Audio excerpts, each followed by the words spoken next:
Hello? Hi, this is Chloe from EduMaster. How may I help qualify your course interest today?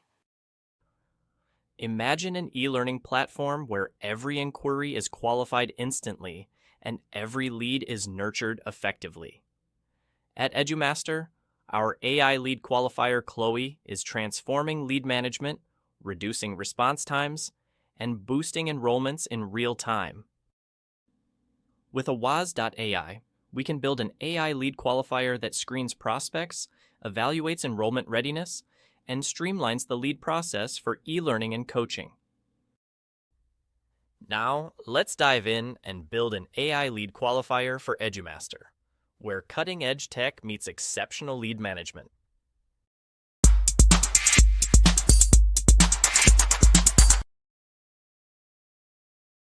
Now, we'll follow a step-by-step process where I'll guide you through setting up this exact funnel for your business. If you follow these steps, you'll be able to set it up on your own using Awaz.ai. The first step is creating an account with Awaz.ai. The second step involves connecting phone numbers and setting up a calendar, creating the agent, setting up actions, and defining tags. We need to click on Create a New Agent, give it a name, and get started. So, I'm going to use one of the agents that I've already created. Now, in this part, we need to give the agent a name. This will be the name of the AI agent that will call your leads. Select a voice. We have all different kinds of voices and accents that you can choose from. Select the language of the agent. Do you want the AI agent to sound American, Indian, British, European, Spanish, etc.? You can also add background sounds to your AI agent, such as mimicking the AI agent sitting in a coffee shop, outdoors, or in a convention hall. The company information box is where you define your company and the product that you want the AI agent to know about during conversations. The agent's objective is the goal of the agent. It could involve evaluating interest for a specific product or service, booking an appointment, setting up a call, and so on. In the voice settings, you define the tone of the voice. Would you like the AI agent to sound more calm or more emotional? Voice speed is where you can adjust the pace and speed of the AI agent's voice. You can test all of these settings by clicking on the web call and conversing with the AI agent.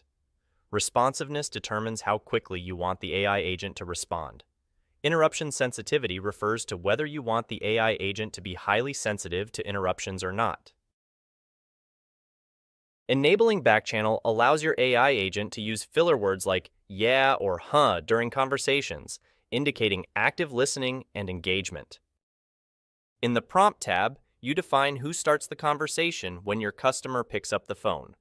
Would you like the AI agent to initiate the conversation, or would you prefer the customer to start the conversation with the AI agent waiting for them to begin? In the Custom Greeting section, you define the opening sentence the AI agent will use at the beginning of the call. You can utilize variables such as the contact's name, first name, phone number, or email. An ideal scenario might be, "Hey Mike, it's Chloe from Dubai Estates.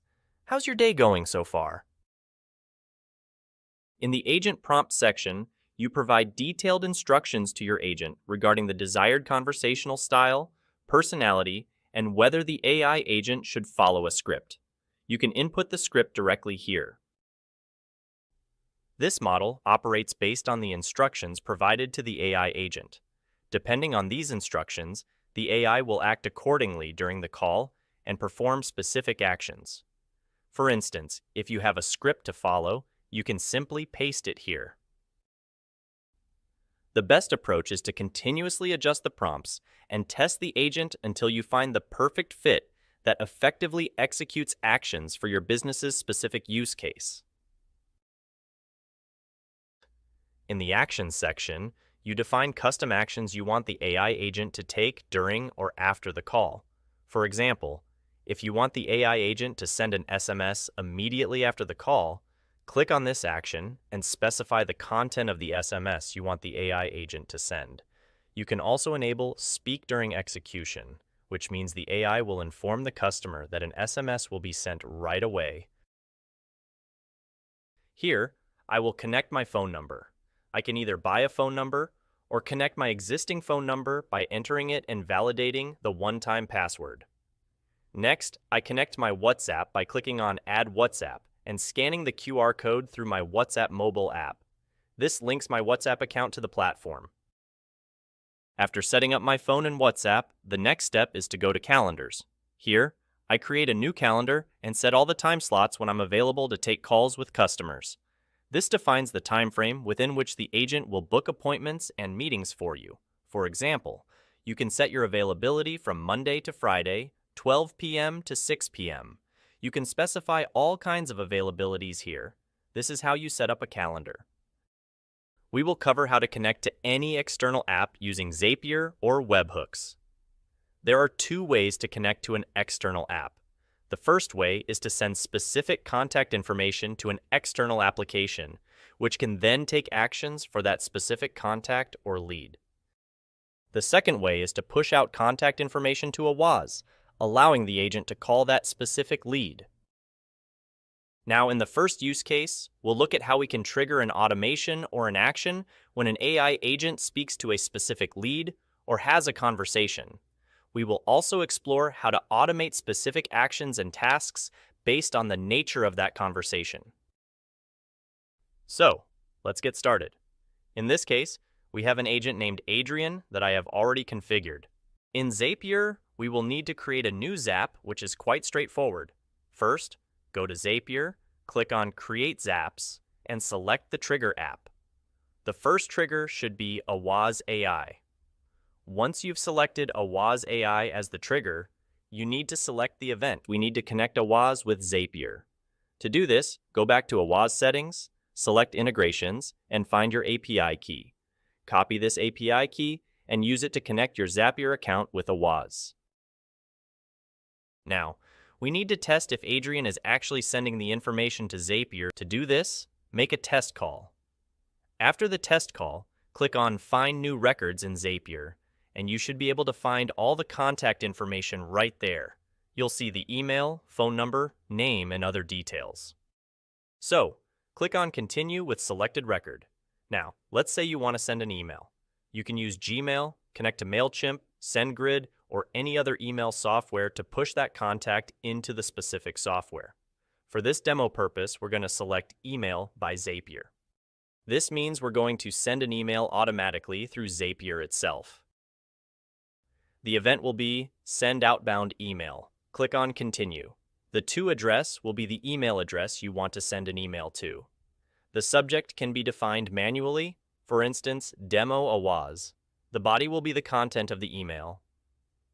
You can also add an attachment, specify the from name, in this case Adrian our agent, and a reply address, in case the customer replies to our email. Click on Continue, and now you can test it. So I've got all my data here. We're going to test the step. The test was successful, and the outbound email was sent out. Now I can publish it. Once published, anytime Adrian is speaking to a customer through a campaign, and the customer says, "Send me an email," Zapier will automatically trigger and send an email to the customer. Let's go ahead and check if the email was received. There you go. The email has been successfully sent. We can also push contact information into a WAS and have the AI agent call that contact, or simply create or save a contact within a WAS's contact list. To set this up, we'll create a new Zap. Let's go back to Zapier and click on Create New Zap. Now, let's say I want to trigger an action from a Google form. For this demo, we'll use a Google form. However, you can send out contact information from any other external CRM or application that you're using. I'm setting it up so that anyone who fills out the form on my website has their lead sent directly to a WAS, and I want an agent to call that specific lead. We're going to select the event New Form Response, which means anytime a new response is generated from the form. You'll need to connect the form here by selecting it from the drop-down menu. The form I'm selecting is Enterprise Solution. Let's test it out. As you can see, I've got all the details here of the formula. Please ensure that in your form, you include the collection of the phone number, whether it's on your website, a Google form, or an external CRM. This is essential for the AI agent to call that specific lead and make sure the phone number includes the country code. Next, click on Continue with the selected records. Anytime a lead is pushed through, I would like a WAS to call this lead. So, I'm going to select a WAS. In the event type, we will be selecting Make a Call. You can also choose to update the contact. In this case, a new contact will be created and added to our list, which is the unsigned list, the default list where all your contacts are added. However, for this use case, we want Adrian to call that specific lead. So, we're going to go back to the integration and select Make a Call. Click Continue, and connect your AWAS account here. The agent ID will be the agent's name, which in our case is Adrian. The From number will be the number you want to call from. You can find and connect all the numbers in the Settings area under Integrations and Phone. Select one of the numbers you want to use to call. For the contact name, use the name collected in the form. In our form, the contact name is Mike.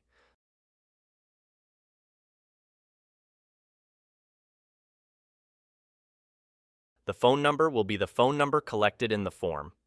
Now that I've got a name and phone number, I'm just going to continue. When I click on Test, it will automatically call Mike at the number provided, using the selected number from AWAS. Now you can test it and publish it.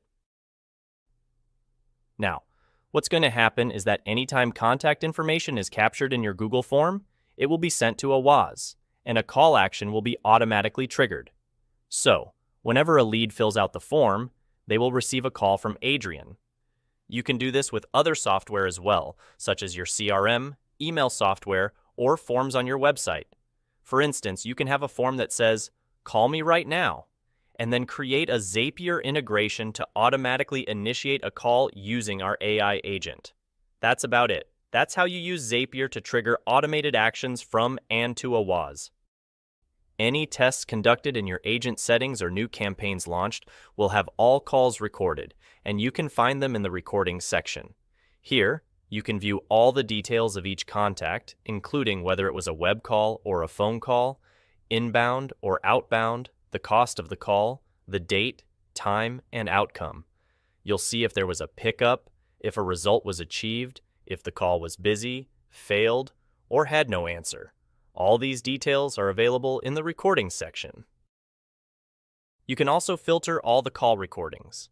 You can filter by campaign for any specific campaign you have launched, by date, and by whether an outcome was achieved for a specific call. You also get a complete analysis of each call, including whether the call was completed, user sentiment, and agent task completion. All this information is available in the Recordings tab. This feature is particularly useful when running campaigns, as it allows you to see the results for each specific campaign, such as the number of people who picked up the phone and the outcomes achieved. You can also filter the results by time period. So, it's a very powerful way to understand analytics, results of each call, each campaign, and be able to monitor and filter them right in the recording section. That's it for this video. If you have any other questions, feel free to check out our other videos. Don't forget to like and subscribe. Thank you, and goodbye.